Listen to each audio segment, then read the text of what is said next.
आज हम A4 size papers और बाकी जो A0 से लेके A8 तक पेपर्स होते हैं उनके बारे में तुम्हें बताएंगे। ठीक है, तो ये सिंपल पेपर तुम्हें मिल जाता है। ठीक है, व्हाइट शीट, इसका क्या कौन सा साइज है इसका? A4। ठीक है, तो मार्केट में हम बोलेंगे A4 पेज चाहिए तो ये वाला पेज हमें निकाल के देगा। ठीक है, इसकी बेटा एक स्पेसिफिक क्या होती है? लंबाई, और एक स्पेसिफिक चौड़ाई होती है। ठीक है, अब मान लो मुझे A4 पेपर का A5 पेपर चाहिए, A4 नहीं चाहिए, A5 चाहिए, तो मैं इसको क्या कर दूं?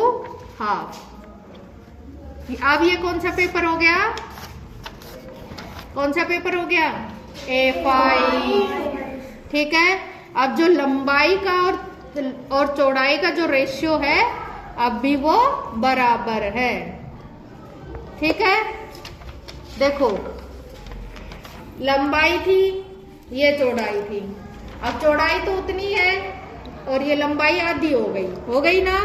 अब ये लंबाई बन गई, ये चौड़ाई बन गई ना, तो रेशियो उतना ही रहेगा। अच्छा, मान लो मुझे A6 पेपर चाहिए तो क्या करेंगे? इसको हाफ कर देंगे। कर दिया। अब ये कौन सा पेपर हो गया? A6। कौन सा पेपर है ये? A6। अच्छा, मुझे A7 चाहिए तो मैं क्या करूंगी? इसको और हाफ कर दूंगी। अब ये कौन सा पेपर हो गया? A7। ऐसे ही इसका हाफ करते जाओ। अब ये कौन सा पेपर हो गया? A8। ठीक है, समझ में आया? A8 तक। A4 से A8 कैसे गए हम? अच्छा, मान लो हमें जाना है A3, तो हम क्या करेंगे? ऐसे दो पेपर लेंगे। अब ये कौन सा हो गया? A3। अच्छा, A3 से हमें A2 पे जाना है तो इसका डबल करना होगा। तो इन पेपर को साइड में करो और इसके दो पेपर हम और अटैच कर देंगे। अब ये कौन सा साइज हो गया? A2।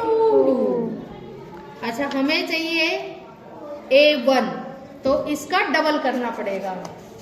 तो डबल कब होगा? जब 4 शीट को हम और अरेंज कर देंगे। लो बेटा लगाओ, लगाइए 4 शीट। हाँ, अब ये किस साइज का हो गया? A8 नहीं, A8 नहीं है, ये A1 है। अच्छा, हमें A0 पे पहुंचना है तो इसका डबल करना होगा। तो इसमें कितने पेपर हैं? 8। तो 16 पेपर लगाने होंगे। तो लगाइए, तो लगाओ।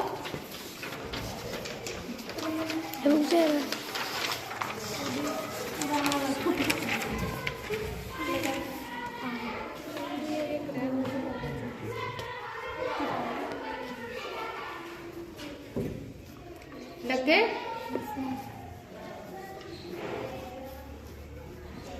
अब ये कौन सा साइज है? A0। तो समझ में आया कैसे साइजेज होते हैं?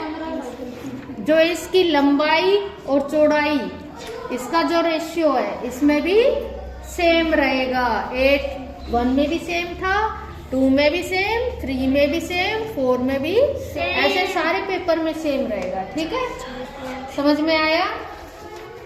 जैसे हम इसका निकाल के देखें, मान लो मैंने एक पेपर लिया, मान लो मैंने ये पेपर लिया, इसकी लंबाई और चौड़ाई हमने निकाल ली, इसको हाफ किया, तो अब क्या हुआ? लंबाई हाफ हो गई। मान लो लंबाई हो गई L/2 हो गई, और हमारी चौड़ाई क्या है? उतनी ही है। ठीक है, अब इसको जब सोल्व करेंगे तो हमारा आंसर आएगा √2।